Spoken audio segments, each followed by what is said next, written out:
Hai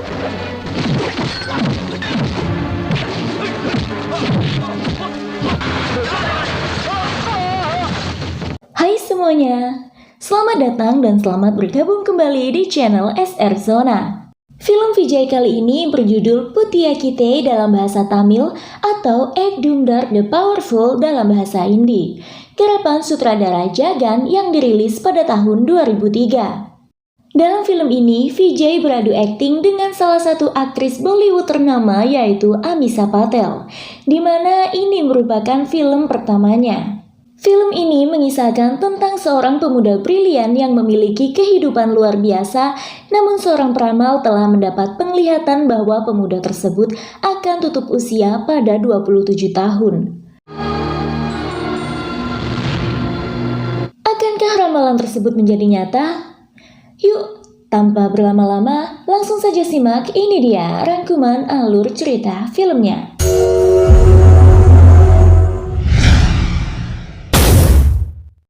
Sarti adalah pemuda cerdas yang unggul baik dalam studi dan olahraga. Ia juga sangat disukai oleh orang di sekitarnya. 27 tahun yang lalu, Sarti lahir dengan memiliki 6 jari. Ayahnya menanyakan tentang nasib Sarti pada seorang peramal. Peramal tersebut berkata bahwa Sarti memiliki mukjizat di mana setiap orang yang melihatnya tersenyum akan senang. Ia akan mengalahkan musuh-musuhnya, ia jujur dan sosok pekerja keras untuk menafkahi keluarga. Semua orang akan merindukan seorang putra, saudara, dan teman seperti Sarti. Sarti sendiri adalah nama yang diberikan oleh peramal tersebut, namun sang peramal tidak memberitahu tentang kehidupan Sarti yang singkat. Setelah ayahnya meninggal, ibu Sarti membawa Sarti dan adik perempuannya pindah ke Chennai. Di sanalah Sarti memulai kehidupan luar biasanya. Kini Sarti mengelola sebuah resto bersama Ganesh, temannya, dan beberapa teman kampus lainnya. Hal itu mereka lakukan selepas kuliah. Sarti pun menjalankan bisnis lainnya sebagai makelar tanah. Sarti memiliki sahabat perempuan bernama Suji. Persahabatan mereka sudah terjalin selama 6 tahun. Suji digambarkan sebagai karakter seorang gadis yang kekanak-kanakan dan manja terhadap Sarti.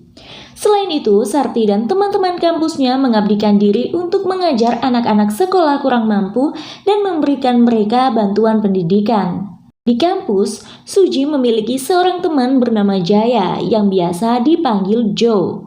Suatu hari, Suji meminta Sarti melawan Joe dalam bermain karambol. Selama permainan, Sarti masih bisa melakukan pekerjaannya melalui telepon bahkan menandatangani sesuatu. Joe penasaran pada Sarti, bagaimana mungkin seorang pemuda bisa melawannya bermain tanpa menatapnya. Kemudian Joe mengajaknya bicara dan Sarti pun kalah. Suji kesal melihat kekalahan Sarti, namun Sarti mengaku pada Joe bahwa ia sengaja mengalah dalam permainan supaya masih tersisa rasa percaya diri untuk Joe saat bertemu Sarti. Sikap rendah hati Sarti tersebut telah memikat hati Joe. Kepada Suji, Joe bertanya, bagaimana perasaan Suji terhadap Sarti? Suji pun menjawab bahwa mereka hanya bersahabat. Kemudian Joe menanyakan tentang kalung Suji yang bertulis nama Sarti. Lalu Suji pun menjawab, apakah Joe memakai kalung salib berarti Joe mencintai Yesus? Seperti halnya Joe yang setia pada Yesus, Suji pun mengabdikan diri untuk persahabatannya dengan Sarti. Setelah memastikan bahwa tidak ada hubungan apa-apa antara Suji dan Sarti, Joe pun mengungkapkan perasaannya tentang Sarti kepada Suji, bahwa Joe ingin memilikinya. Suji pun mengatakan bahwa Sarti adalah seorang pemuda stabil, akan perasaan dan dia memiliki banyak teman wanita.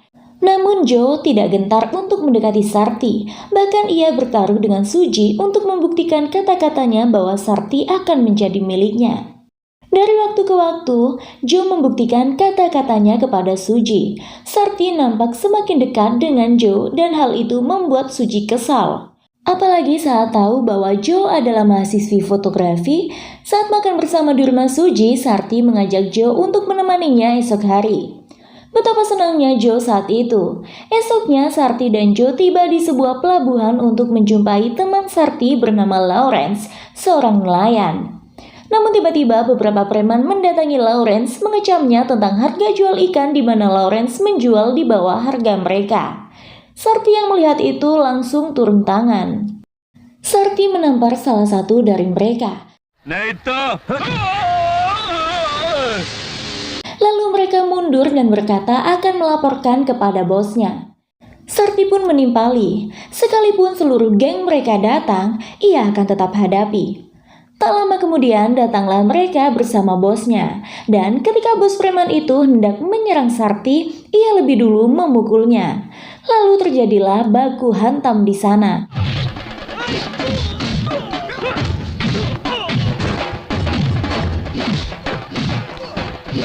Joe memotret kejadian itu. Sarti pun berhasil mengalahkan mereka.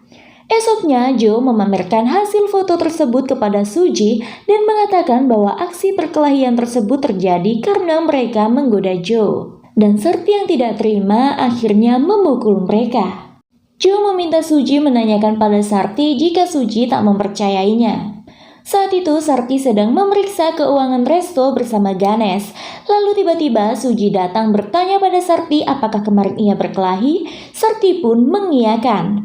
Dan pernyataan Sarti tersebut membuat Suji kesal. Kemudian Suji dan Joe memperebutkan Sarti untuk menari bersama.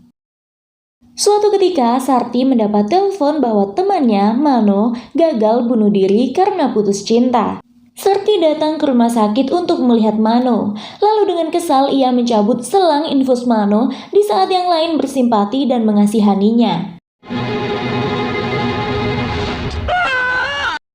Ia menyadarkan Mano akan pentingnya menghargai hidup, karena banyak orang yang masih ingin berlama-lama hidup namun ternyata memiliki hidup yang singkat. Sarti berkata, kita tidak pernah tahu kapan akhir dari hayat kita, namun selagi ada waktu, baiknya dimanfaatkan untuk melakukan hal berguna. Berhentilah mencintai orang lain dan mulailah mencintai dirimu sendiri. Begitulah ucapan Sarti kepada Mano. Detik itu juga Mano sadar meminta maaf pada Sarti dan ia mulai bangkit kembali. Di rumah Sarti, Lawrence datang mencarinya.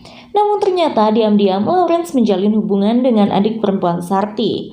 Untuk menghilangkan keraguan, Lawrence beralasan memberitahu Sarti tentang motor barunya. Kebetulan saat itu adiknya hendak berangkat kuliah, lalu Sarti pun meminta tolong Lawrence untuk mengantarnya.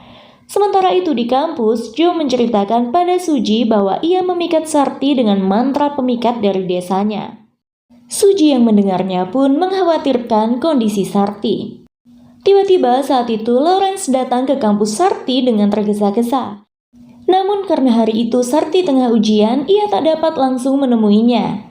Tak lama kemudian bel pulang berbunyi. Lawrence langsung bergegas mendatangi Sarti. Ia menyampaikan bahwa mereka telah ditipu oleh makler tanah bernama Sekar.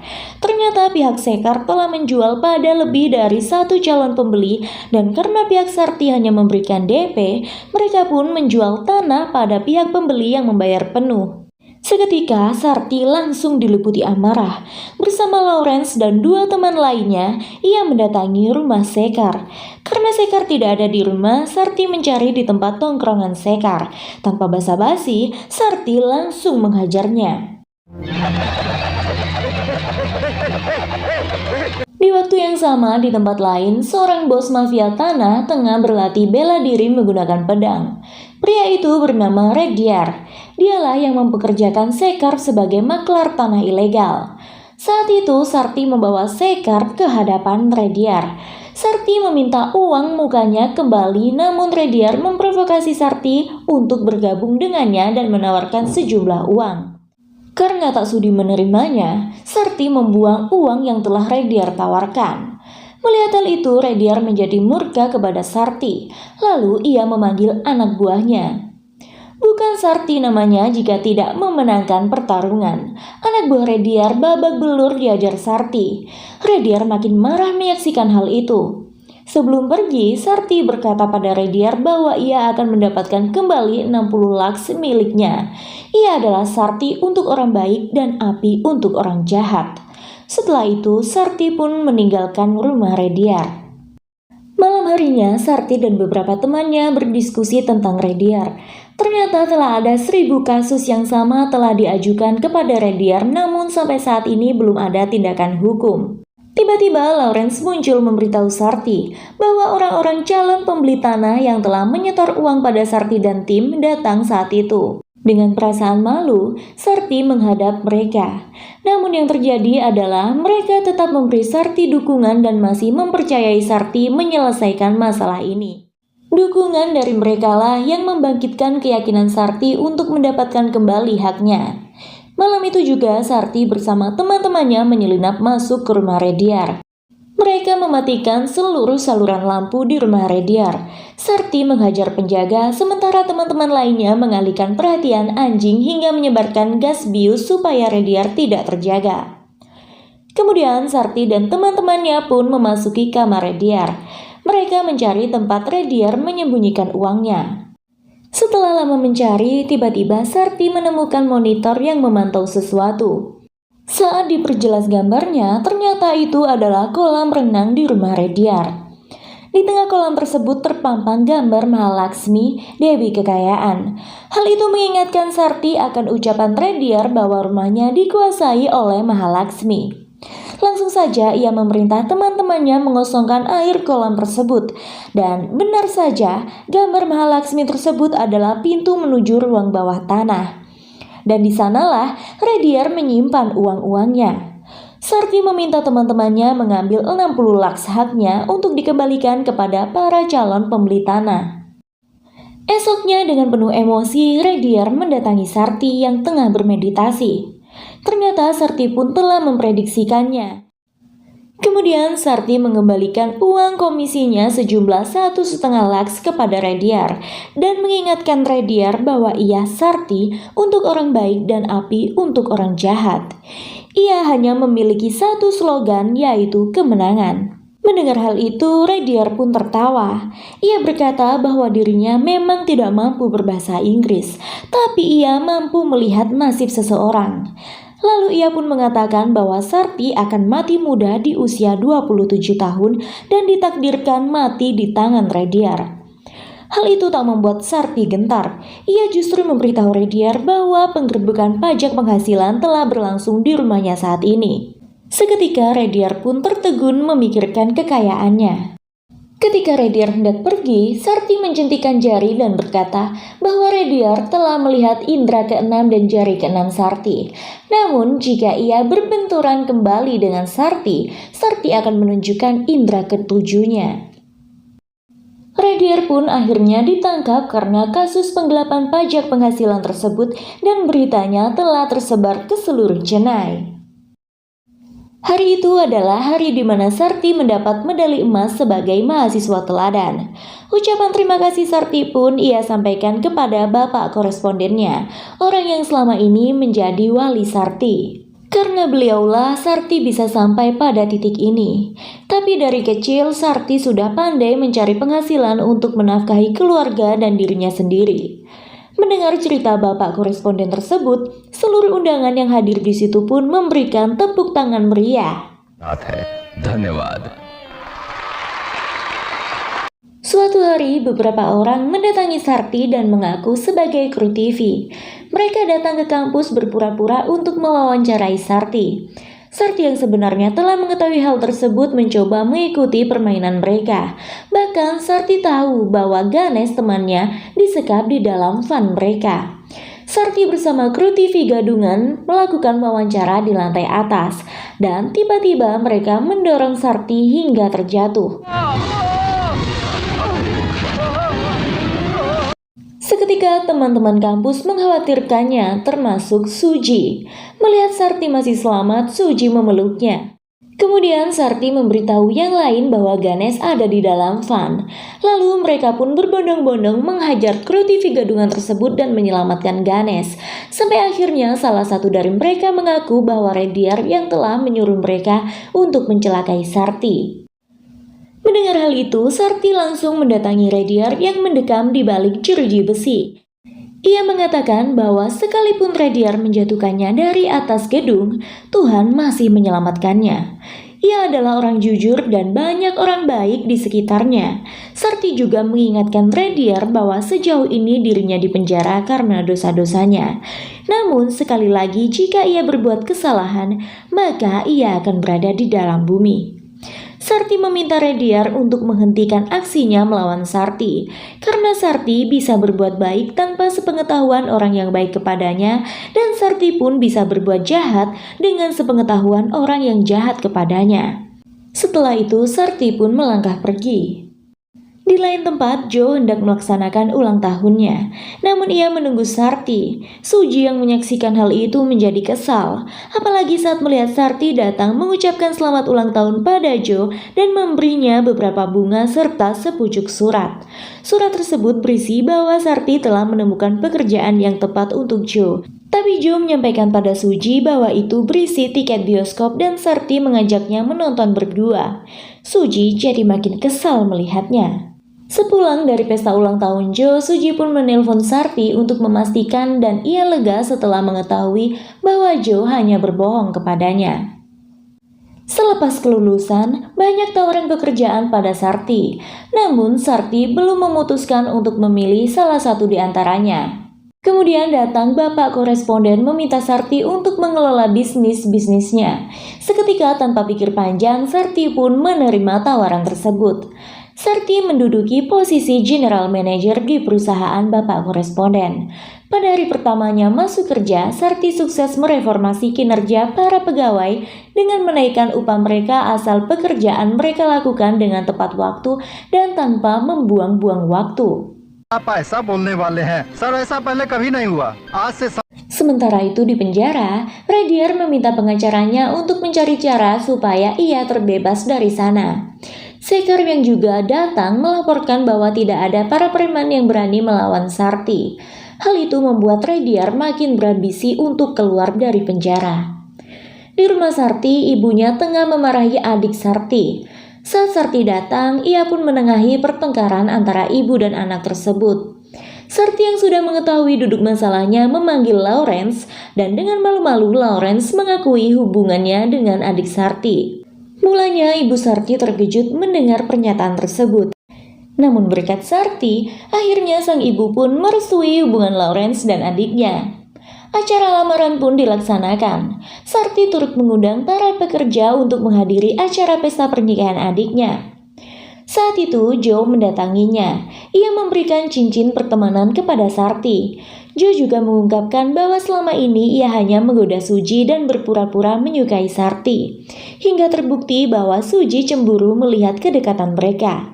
Bukan cemburu seorang sahabat, melainkan cemburu karena ada rasa cinta. Karena Suji tak mampu menyatakan perasaannya, sebab itulah Joe mengungkapkan kebenaran kepada Sarti, dan Joe meminta Sarti untuk memberi Suji cincin pertunangan. Saat itu, Sarti mendatangi rumah Suji setelah menerima telepon dari ibu Suji karena sudah 3 hari Suji mengurung diri di kamar. Sarti pun mendatangi Suji ke kamarnya. Di sanalah Suji mengungkapkan perasaannya kepada Sarti, namun tiba-tiba Sarti menghilang begitu saja. Malam hari saat meditasi, Sarti terus-menerus terbayang wajah Suji. Ia pun menyadari bahwa dirinya juga mencintai Suji. Kini Radier pun telah bebas dan ia berniat membalas dendam kepada Sarti. Saat itu pesta pernikahan adik Sarti dan Lawrence hendak digelar. Radier mengirim anak buahnya untuk mencelakai Sarti. Namun saat itu Joe datang memberitahu bahwa Suji tidak mau hadir. Akhirnya Sarti pun berniat menjemputnya. Ia juga menelpon Suji dan mengungkapkan perasaannya. Sarti sudah siap menjemput Suji dengan membawa cincin pertunangan. Melihat Sarti pergi, anak buah Radier melapor dan kemudian Radier meminta mereka mengikuti Sarti. Di tengah jalan, Radier menemukan Sarti tengah berkendara kemudian menabraknya. Sarti berguling-guling jatuh dari motor. Anak buah Radier menyerangnya. Sekali lagi Sarti melumpuhkan total anak buah sang mafia tanah.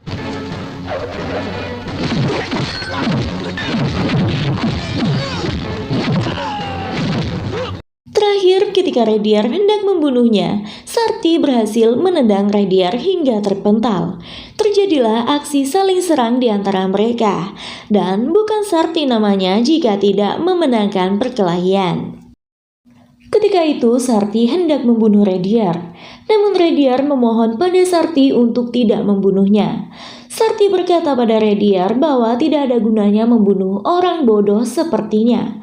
Orang yang hanya melakukan perbuatan tercela padahal hartanya akan lebih bermanfaat jika digunakan untuk membantu mereka yang membutuhkan.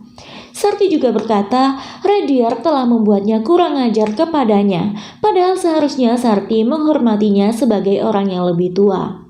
Setelah itu, Sakti meminta maaf kepada Rediar dan pergi. Mendengar pernyataan-pernyataan Sakti tersebut, Rediar jadi tersentuh.